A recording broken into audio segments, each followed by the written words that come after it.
As I stand on the deck, the tension is palpable.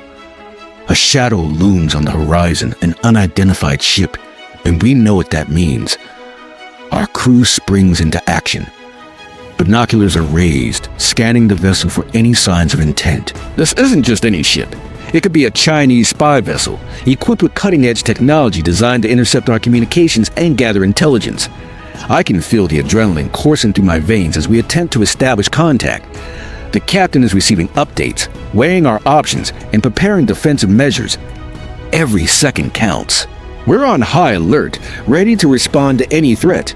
The stakes are high, and we know that our vigilance could mean the difference between safety and danger. This is what we train for, protecting our waters and ensuring that As the spy ship closes in, I can feel the tension in the air. Our aircraft carrier springs into action, activating protective measures. Security perimeters are established, and the hum of electronic warfare fills the command center. Specialists are already jamming frequencies, disrupting signals, and rendering the spy ship's surveillance capabilities useless. This is a high-stakes game of cat and mouse where every second counts. We rely on cutting-edge technology to outsmart our adversaries. Secure communication channels are vital. Leaks could compromise everything. We're on constant alert, monitoring surrounding vessels, analyzing every move. Our mission is clear: protect the carrier and its crew without escalating tensions. It's a delicate balance, but we're ready. In this battle of wits, we won't back down. In tense maritime situations, we rely on international regulations like the United Nations Convention on the Law of the Sea, or UNCLOS. This treaty, endorsed by over 160 nations, including major powers like the US and China, lays down the rules for navigation and resource rights. It emphasizes key concepts such as freedom of the high seas and exclusive economic zones. While warships can navigate through another nation's territorial waters, they must tread carefully, avoiding provocative actions like military exercises.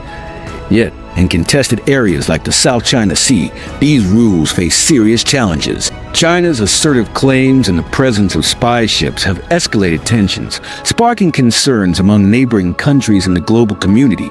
The stakes are high, and the balance of when a Chinese spy ship approaches, the U.S. Navy stands firm, prioritizing professionalism and freedom of navigation. Our first step? Clear communication.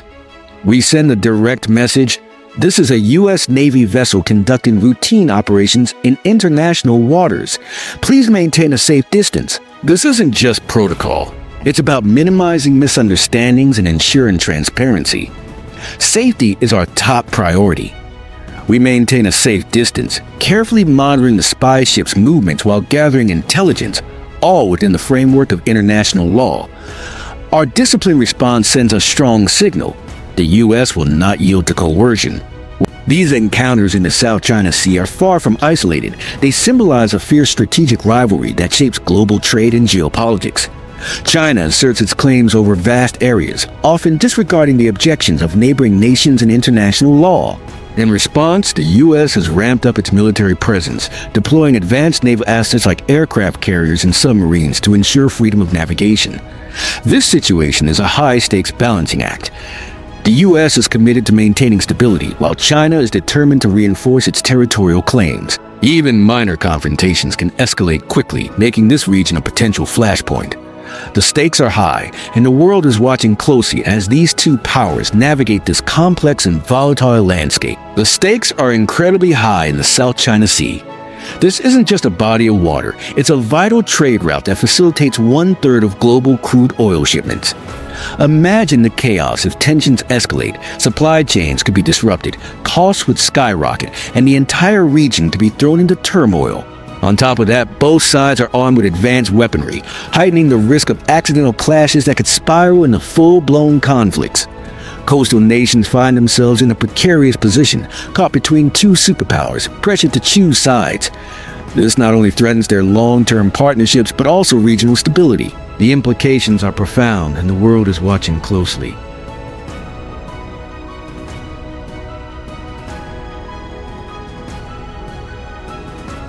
To prevent escalation in the South China Sea, we must renew our commitment to diplomacy and international law.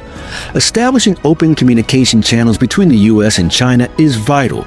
It can ease tensions and reduce misunderstandings that often lead to conflict. Regional organizations like ASEAN have a crucial role to play, acting as mediators to foster dialogue and collaboration. We need to prioritize peaceful resolutions to disputes and adhere to the United Nations Convention on the Law of the Sea. Unilateral actions only heighten instability.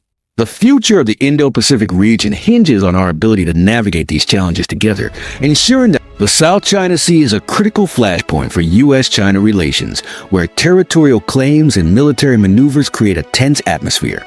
Both nations have vital interests in this region, from trade routes to natural resources. It's essential for the U.S. to maintain a presence to uphold international law, while China seeks to assert its sovereignty. Dialogue is key.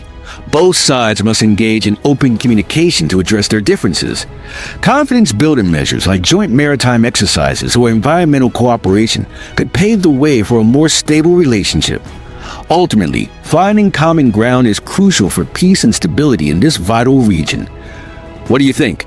Share your thoughts below.